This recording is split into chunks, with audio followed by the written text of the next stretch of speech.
بسم الله الرحمن الرحيم وعوي إبراهيم جامع waxaan maanta halkan idinku hayaa maanso aad iyo aad u qaaliya oo aan jeclaystay inaan idin la wadaago maansadaas waxaan u sameeyay inaan saaxiib nahay oo la yiraahdo Haybe oo 2015kii igula taliyay inaan taariibno oo dalkaas kaga baxno oo guri warwada ka xameeyaan aynu iska taariibno marka maasadan ayaan maanta fursad u helay inaan idin la wadaago fadlan share gareeya subscribe tana kanaalka inoo saara si aad ugala socotaan markasta maasooyinka iyo magaranaysa murtida aan halkan idinku soo gudbinayo dhageysi wanaagsan anoo hela aano hadhuub laga buuxsho anoo hodan jooga dhulkayga hagaagsan anoo ka helaya wax aanan huraynin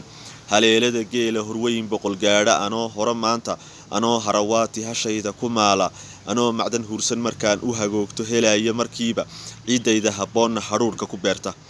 markuu hiigaygu haloosiyo guurna anoon habla fiican hargeysa ka waayin haldhaa quruxdeeda ishii halacsiisa haleela jacaylku anoo hidda fiican mid heega la moodo tog dheer ka helaya hugayga dharkayga habsami socodkayga hanaanka afkayga hibada murtidayda heestaydiyo luuqda anoo hidahayga hagaagsan ku faana taariikhiya haybad adduunkaba heedhe anoo ugu haysta dalkayga hagaagsan hantida dhirahayga hoobaanta ku taalo anoo hoos jooga harkeeda laxdayda markaan hadhinayo cidina igu haysan anoo himirtayda midhii hohobtayda heenkii geelayga sacayga heblaayo hantii subagiisa hilbii arigayga intaa isku haysta haybtayda wanaagsan islaam tahay heedhe ilaah i hanuunshay haraad ka baqaynin colaadi i haynin dhulgaal hoganayo hubkiisu u yaallo munaafaq u hoydo halaagnimo taalo hadeerta la joogo inaan u hiloobo hankaygaba maaha horena weligayba ma soo hadal qaadin hadhowtana daaba inaan u hiloobo hadduuse hankaagu adiga ku halowshay ilaa dhalanteedka qurbaha hodan mooday habbaa jira heedhe haybow lagu dhoofo tahriib ka hagaagsan maasadaas hidda fiican baa la yiraahdaa anoo hidda fiican mid heega la moodo tog dheer ka helaya marka waxa weeyaan maasadan oo masaad iyo aad u qaaliya kulli aniga aragtidayda ninka saaxiibka Haybe ku socotaa Haybe hadda wuxuu ku nool yahay wadanka Jarmalka kulli waxaan u maleynayaa isagoo aan passport iyo amal toon ahayn bay ugu dambeysay marka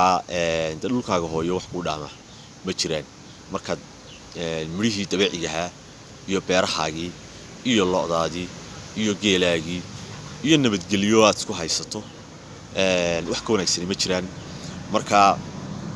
saaxiibkay Haybe maasadaas